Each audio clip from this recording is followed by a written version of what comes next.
बोली वृंदावन बिहारी लाल की जय। बाल कृष्ण लाल की जय। श्री कृष्णाय वासुदेवाय हरे परमात्मने प्रणत क्लेश नाशाय श्री गोविंदाय नमो नमः। भगवान में सभी असीमीचीन गुण विद्यमान हैं, सब प्रकार के। लेकिन बड़े बड़े विद्वानों ने, बहुत बड़े विद्वान और संतों ने भगवान के अंदर भी एक दोष निकाल दिया कि भगवान में सभी गुण हैं, लेकिन भगवान में एक दोष है। बोले क्या? कि भगवान सर्वसुलभ नहीं है, सभी को जल्दी से नहीं मिलते। भगवान को अगर प्राप्त करना है तो पहले वेद पढ़िए, और एक वेद को पढ़ने में 12 साल लगते हैं। 4 वेदों को पढ़ने के लिए 48 साल का समय चाहिए। वेद पढ़ने के बाद उन वेदों के अर्थ को समझ करके उस वेद के मार्ग पर जो चलेगा उसको भगवान मिलेंगे। अब वेद पढ़ने का अधिकार भी केवल ब्राह्मण, क्षत्रिय और वैश्य को है।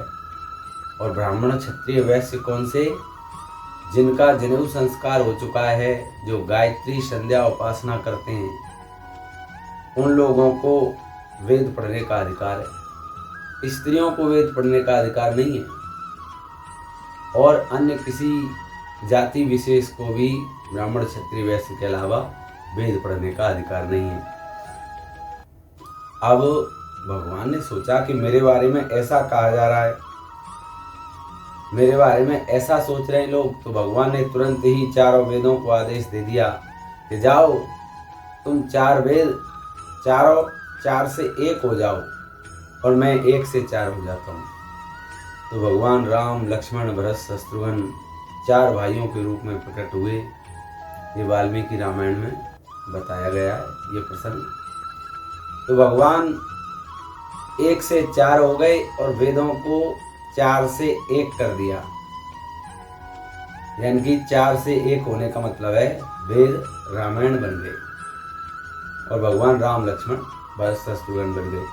अब रामायण को कोई भी पढ़ सकता है, स्त्रियां भी पढ़ सकती हैं, और अन्य जातियों के कोई भी लोग पढ़ सकते हैं, ब्राह्मण, क्षत्रिय, वैश्य के अलावा। वेद पढ़ने का सबको, वो रामचरितमानस को पढ़ने का सबको अधिकार है।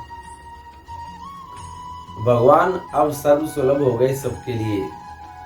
देखो रामायण की आरती में क्या बताया है।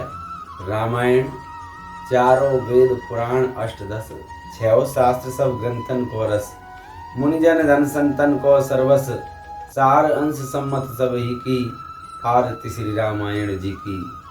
रामायण में 4 वेदों का सार है, 18 पुराणों का सार है, 6 शास्त्रों का सार है, और मुनि संत महात्माओं का सबका सत्संग है, सबका एक्सपीरियंस है।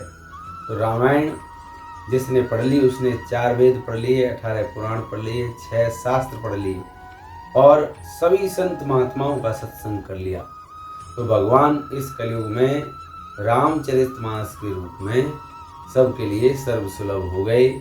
भगवान कितने दयालु हैं, कितने कृपालु हैं। आज हर प्राणी मात्र के लिए सर्वसुलभ बन चुके हैं।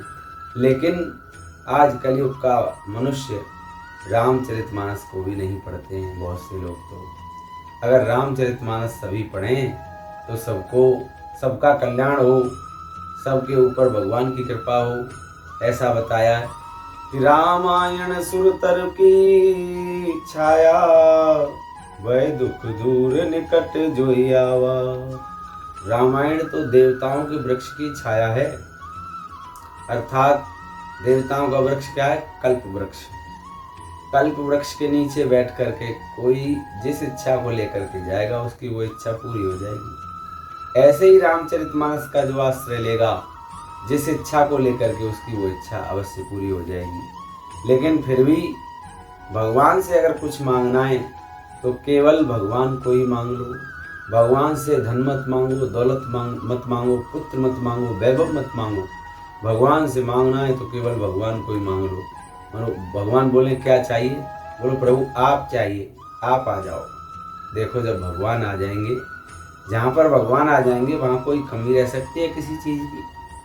भगवान के आने पर सब कुछ आ जाता है, सारी सुख सुविधा सब कुछ आ जाएगा। इसलिए भगवान से कभी भी कुछ मांगना है तो केवल भगवान को मांगिए।